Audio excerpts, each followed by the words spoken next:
Hello and welcome to Diamond Dugout for July 10th. How is everyone doing? My name is Eric, the man behind ETOF 21 Sports, and the man to my left, the red man to my method man, David, aka Better DP21. David, how you doing today, my man? Doing great, bro. It's always great to meet up with you on a Friday, because it's just like coasting the weekend. I got no plans. I'm excited for that. So I'm all focused on what I'm betting here and ready to share some bets with everybody. So let me ask you this, because you're always the one I bitch to about these women I meet online. So I'm talking to this female online, and I go hey, we should get together today, this weekend. And she replies to it, my son is sick. And I reply, I hope he feels better. Let me know what works out best for you. And she just replied, thank you. Thank you. And I thought to myself, I was like, what would David do in this situation? And I was going to bring it up to you before we started going. I apologize for everyone. It's been a hellish day for me, a hellish week for me. All good. My bad. We're starting late. But dude, are we doing anything this weekend? Am I in a fucking holding pattern? I have no fucking clue what's going on. And I know what's going to happen. Just let it go. I'm going to be fucking locked in on these UFC fights tomorrow. That's what I'm talking about. And I'm getting a message. Hey, you want to go out to dinner? You know what I mean? So that's my weekend. Sure, you can come join me for the UFC fights. Where I'm at this bar watching. Come join. That's what you do. Not going to take her to some dinner to avoid what you already had planned. Fuck that. So I don't know. That's my week, but we're not here to talk about my lustrous dating history. We're here to talk about some MLB.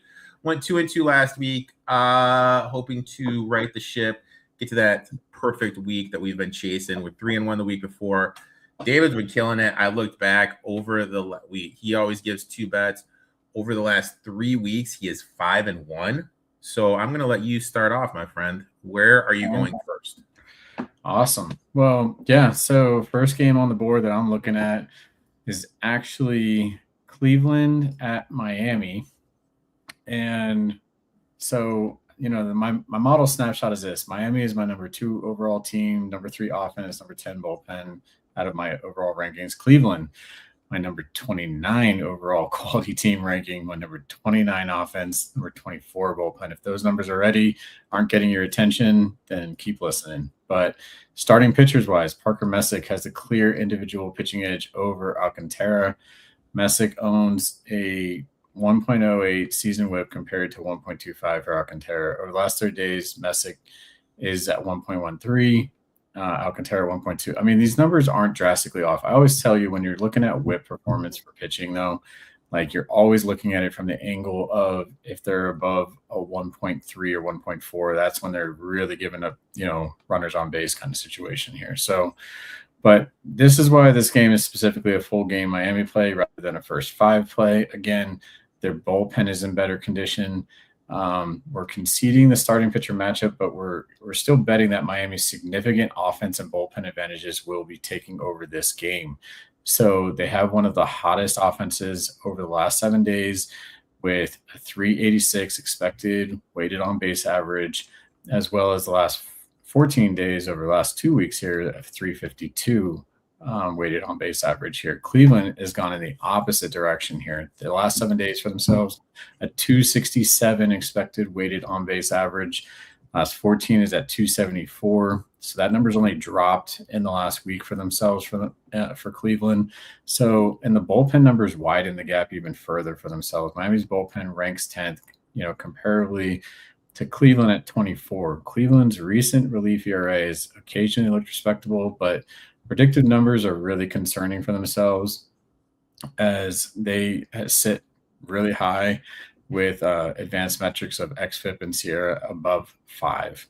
Compare that to Miami. Those numbers are in the 4s and 3s for themselves. So again, great gap in the bullpen numbers here for themselves for Miami. there's also a modest situational travel advantage here. Cleveland played Thursday afternoon in Minnesota and then traveled to Miami, while the Marlins have played at home and remained there. So, their park is also suppressing scoring, by approximately 6% and 13% today based on park factors that I have weighted into my model as well. So that's going to limit some offensive upside, but it should also reduce some randomness and also give Miami time to exploit Cleveland's weaker lineup and bullpen here. So again, Miami is going to be our first play at -1. What did I get it? What'd you find it at? I had it like -116, -120 roughly.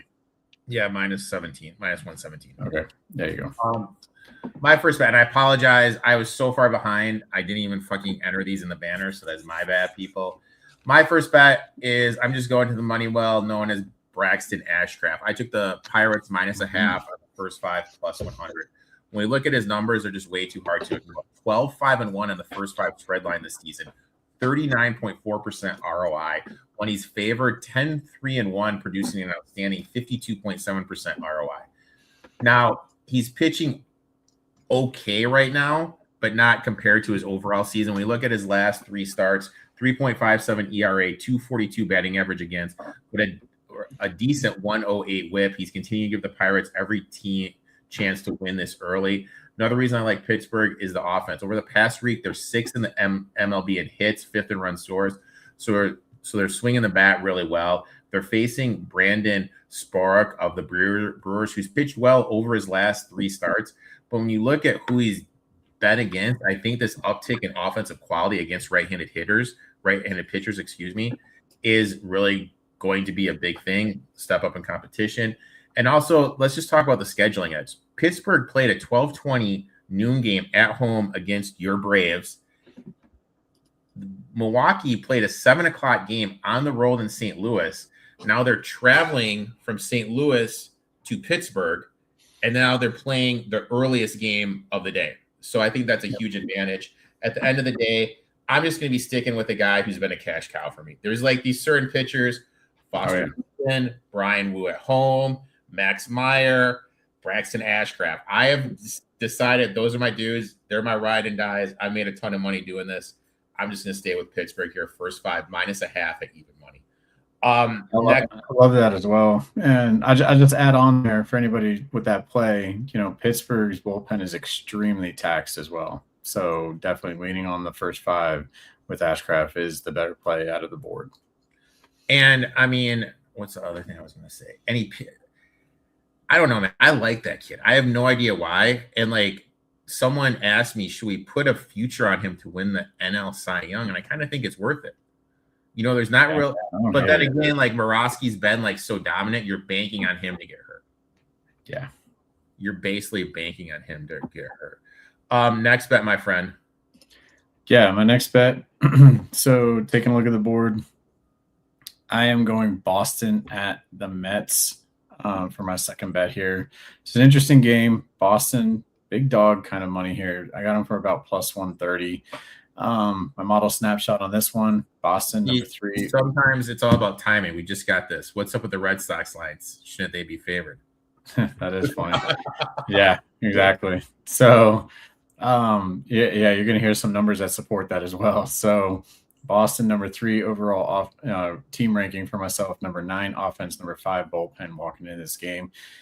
And I think this is why the book is shading them as an underdog here, but the Mets have a number 6 overall team quality from my rankings, number 2 offense, and number 19 bullpen. Now, I think a little bit has to do with some skewed numbers in offense that they had against the Royals, where they just had like one big explosive day. I think the score was like 16-12 or something like that. So they put up a bunch of runs recently, which is maybe skewing the numbers a little bit in New York's favor here. That being said, this is not an offensive mismatch. The Mets actually hold, like I said, a better blended offensive ranking, and I think that's why they're ranked as the favorite, obviously being at home over the last week here as well. But the Boston case comes from the starting pitcher matchup, bullpen separation, and this plus money price that we're getting pointed out here by audience members here. So Sonny Gray and Nolan McLean are close on their season whips. Sonny Gray 1.10, Nolan McLean 1.12. The recent form favors Gray. Over the last 30 days, Gray has a 0.87 whip, below 1 where you want it to be. McLean is still pitched well, but is just slightly behind at 1.14. Over the last 14 days, though, Gray been exceptional at 0.6 compared to 1.08 for McLean. So again, there's going to be a lot of pitching dominance here early for themselves, I want to say. But Boston's advantage here is the bullpen again. The Red Sox ranked 5th, while the Mets ranked 19th on my board. Over the last 7 days here, Boston's bullpen 0.59 whip. Mets bullpen, you ready for this number? 2.32. So 2.32 whip for their bullpen. The Mets relief staff has allowed traffic, issued so many walks, struggled to finish innings. Boston's pen has been missing bats and avoiding those free passes. So situational element also slightly favors New York because the Mets stayed at home for Thursday. So again, I think that's why the books are shading the line toward the Mets here. But Boston played an afternoon game in Chicago and then traveled east. So the early start isn't really such a limiting penalty, but it's the only piece that I really see that's working against them. Outside of that, though, I mean, like I said, Citi Field in general is going to project basically a 7% below average for total runs tonight. So this will also help explain the low 7.5 total that you're probably seeing on the board from that edge as well. But again, Boston is our plus money play here at about plus 130. The Mets may look like they have a stronger offensive ranking. So, but this is about Sonny Gray. This is about the Boston bullpen and the price. Definitely go in on this dog. It is the stronger matchup, and you want to be on the plus money side in this matchup. I like it. I'll probably actually add that one too. My next one. Where are my notes? I am going to the Detroit Tigers -0.5 for the first 5 at plus 105. Now, look, there's no denying that both these offenses have struggled against right-handed pitching over the last week. But this one comes down to one thing, the pitching matchup. When we look at Aaron Nola versus Jack Flaherty, I love Aaron Nola. Made a ton of money betting him over the years. But this year, it's just not the same version. On the first 5 spread line this year, 7-11, negative 26.8% ROI. His overall numbers aren't much better either. 5.87 ERA, 1.46 whip. His fastball, which he throws 23% of the time, Baseball Savant has it at a -25 pitching run value, which is absolutely absurd. Over the last 3 starts, 6.61 ERA. Opponents hitting 277 against him. 538 slugging percentage against him, carrying a 1.35 whip. Those aren't numbers I'm looking to back. Now, other side, let's look at Jack Flaherty. Flaherty started out goddamn awful. But you know what? Yeah. Over his last 2 starts since coming back from the injury list, 0 ERA, 0.75 whip. He's allowed just 5 hits in the 10 innings he's pitched. Opponents are hitting only 135 against them and slugging just 189 against them. Those numbers are elite. Now, again, Detroit played at home yesterday, a day game against the Sacramento A's. Philadelphia played a 7 p.m. game in Cincinnati. Now, look, I know it's Cincy to Detroit, but still, that game starts at 7 p.m. It doesn't finish till 8. You have locker room stuff and everything till 11. You don't get out of there till 11, we'll say 11:30. Shower, post game stuff, everything like that. 11:30. You leave the stadium at 11:30. You're going to go to the airport. That's another 30. You're not leaving there till 1 a.m. That's an hour flight. You get into Detroit around 2. Then Metro to where they stay, that's another hour. So, like, literally, they're not in their hotel room till 3 a.m. Right. That's a big thing. It's just a good little situation for it to go. So I'm going to do that. Now, look, I said we weren't going to do this, but we are both degenerates. So I'm going to go up. Hopefully my computer doesn't fucking freeze because it always going to blow up. It always freezes when we do this. So here we go. We're going to open up a repack. Let's see what's going to happen here. Are we ready here? Let's do it. All right, here we go. Before we get into our parlay, All right, so far, give it to me, bud. We hit a strawberry last week. We get a Fernando Tatis. Oh, look at that, dude. Nice. Look at this, dude. PSA 10. PSA 10.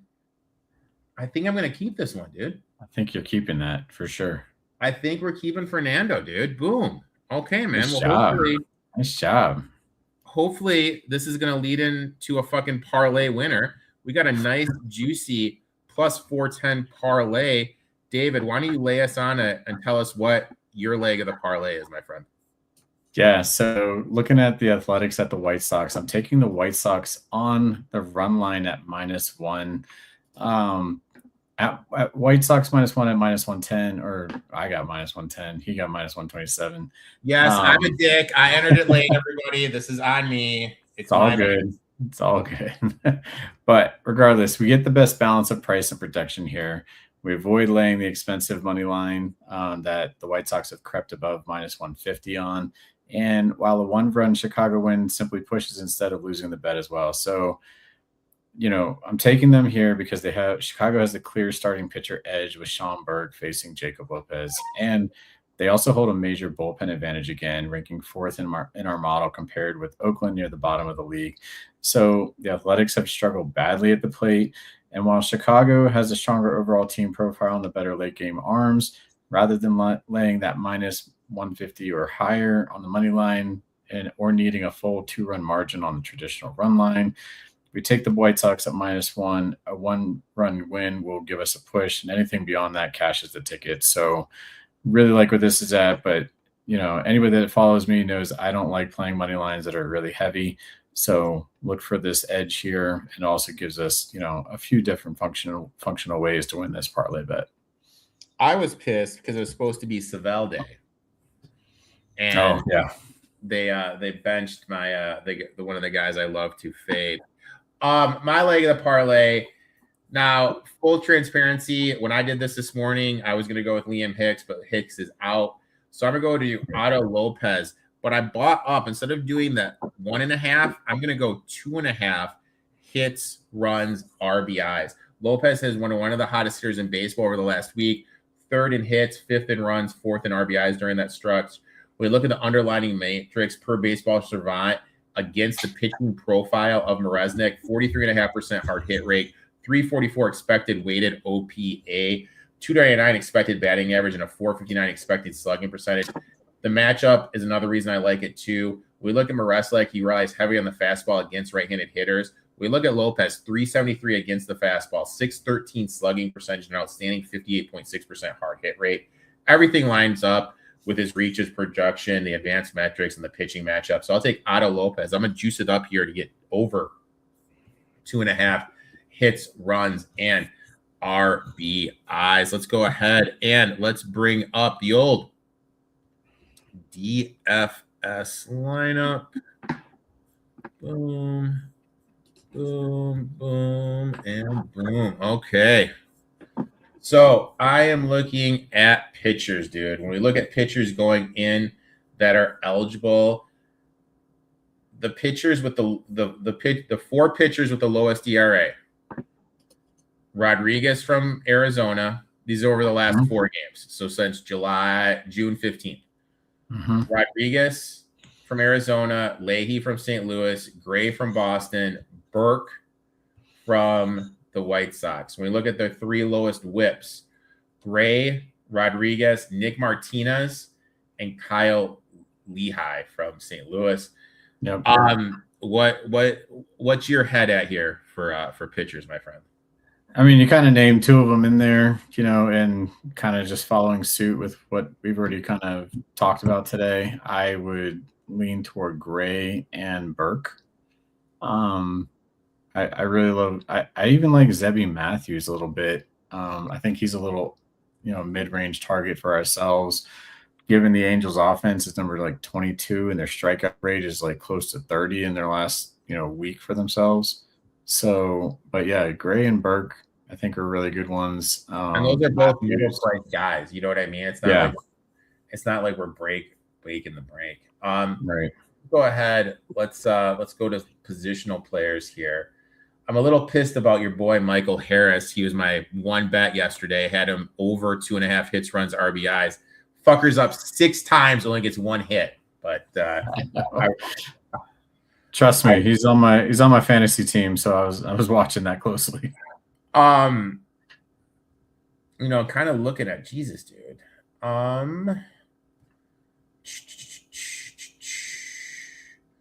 mean, Harris has the most hits over the past week. The Braves play early. He's 4,600.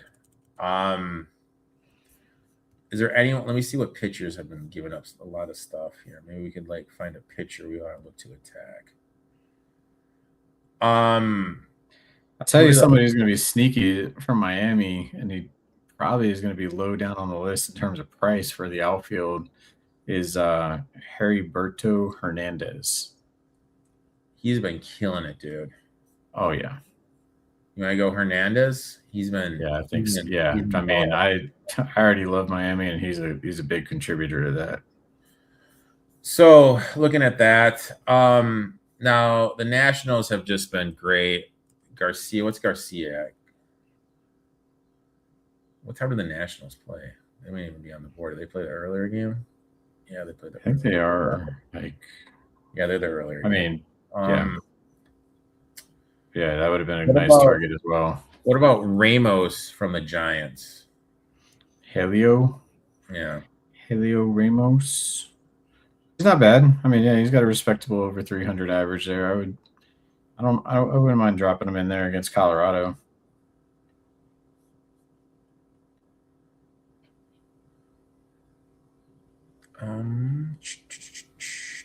Anyone piquing your interest, my friend? I don't think. What time is KC playing? Are they on the board? I think so. Yeah, they're on the board. They play Boston. Young's giving up. I'm looking at Young's giving up a shit ton of hits. No, they play Baltimore. All right, Baltimore. So I think you have to put in Tyler Tolbert if he's somewhere in there. Tyler Tolbert. He's the number 1 overall rated. No, there's a player right there, so it doesn't look like he's playing. Why would you not play him? What is wrong with these coaches? I swear to God. I'm not kidding. The man has a 684 average, 2 home runs, 3 stolen bases, 7 runs, 4 RBIs in the last week. How are you taking him out of the lineup? He is not in the lineup. I know. Literally, I'm looking at the lineup right here. He's not in the lineup. All right. Well, in that case, what about my? Oh, we already have a flip to Lane Thomas. There you go, Mr. Lane Thomas coming in. Outfield is taken care of now. Now we need to look more at some positional stuff. I like Detroit's catcher. I don't know if he's starting. No, he's not. They're on the earlier. Rogers? Yeah, they're on the earlier stuff. Oh, okay. Gotcha.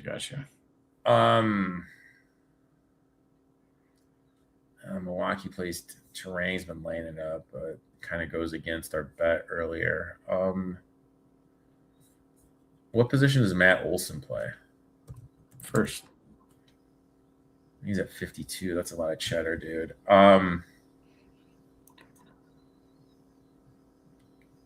Yeah, I say go hover on the catchers real quick.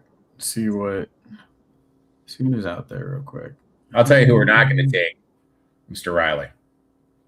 Oh, hell no. I couldn't get away from him last year, and this year I can't be far enough away from him. He's kind of like the psycho ex-girlfriend that no one wants to be around. I don't know. I'm thinking I want to lean with Dalton rushing just for price perspective. My only thing is Rodriguez has been so good though. Who? The pitcher for the Diamondbacks. Oh yeah, no, I hear you. So my counter.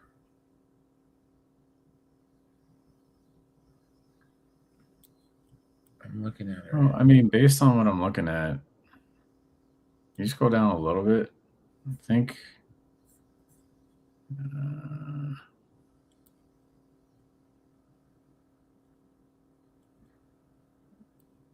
I might be leaning with Yandy Diaz. Yanir. Diaz. No, Yanir. I call him Yachty. Like, he's always going to be Yachty. Even though it's not the same player at all. So now looking at first base. I mean, first base. Where does I mean, I do think we need to get a couple Boston players in there.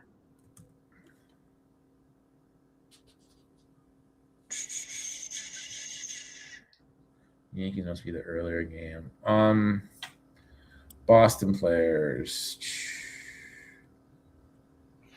Contreras is serving a suspension, right? Yes. Even though he's a catcher anyway. I know.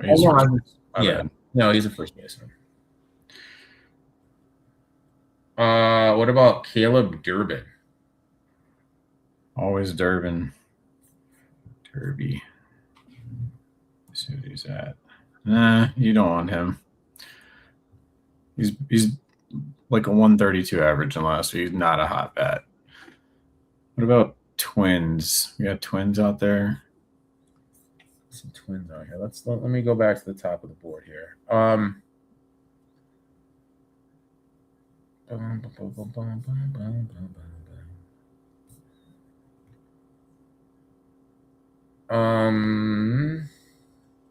Need you to take Durbin's name out of there so I can see players. Oh, sorry. First base.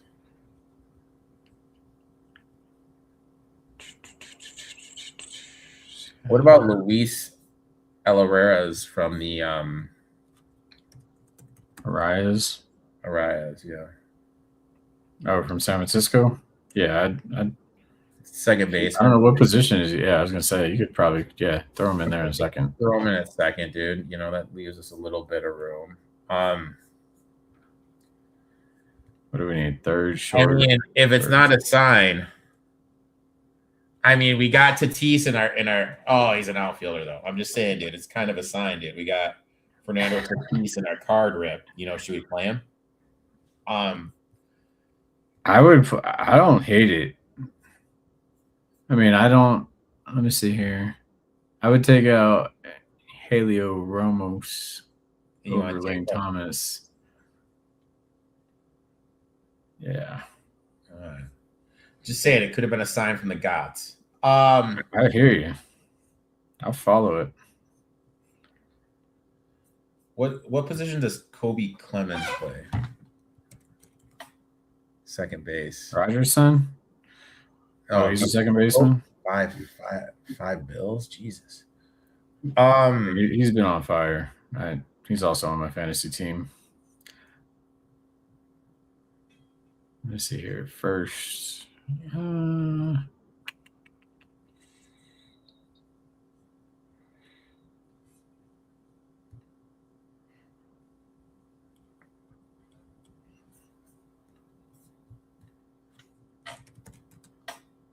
How about, can you see what Von Grissom can qualify at? GRISS. Third or first base. I don't hate him in third. So why don't we do this?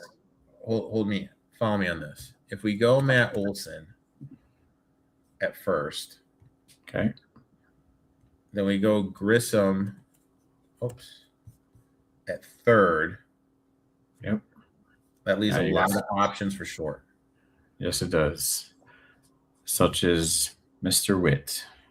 Or Mr. Cruz. Or Mr. Lopez. All right, so Cruz. Let me just check real quick. Or Lopez. So I'm looking over the last week. Oh, you're going Lopez, bro.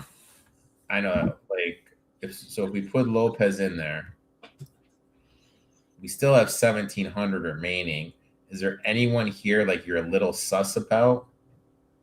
Not as far as outfield. I feel good about all of them. Third base, I feel like I could go back and look at that. All right, so let's revisit third base. I'm going to take Grissom out here. I'll organize them by salary. Actually, I'm organizing by fantasy points. Schmidt? I wonder how Schmidt is doing. I mean, he's usually their best hitter for San Francisco. I wouldn't mind putting in Casey Schmidt. Are we too much? 4,300. Yeah, it's fucking 100 off. Isak Paredes might be another one. How do you spell that? Oh, yeah, you want 4,100. Yeah, you want to. I really like Houston. I like Houston tonight. So Gray, Burke, Diaz, Olsen, Luis Alvarez, Perez, Lopez, Hernandez, Tatis, and Thomas. There you have it, guys. And guys, it's important to remember that when we do these, oh shit, dude. It's important that when we do these, it is for the 50-50. I just got a notification that said that Tyler Hero and Bam Adebayo got into a physical contest, a physical altercation where Bam Adebayo threw a punch. But who won? Bam Adebayo and Tyler Hero got into a physical altercation in Las Vegas on Friday in which Adebayo struck Hero. Yeah, that sucks. Approached Hero about the comments the guard made critiquing the center on social media after he ended his 7-year run. You know what, dude? Fuck Bam. That's how we're gonna leave you guys. Fuck Bam. David, why don't you tell the people over there you can find you on social media, my friend? Yep. As always, look for me on X or Instagram, same handle here, BetterDP21. Happy to talk to you all about any of my rankings, anything that I see situationally as an edge in any of the slate. So good luck in your bets. Thanks for having me as always here this Friday. We'll be back here next week. We're going to keep the train going until probably August, I'm guessing. Yeah, We'll figure it out.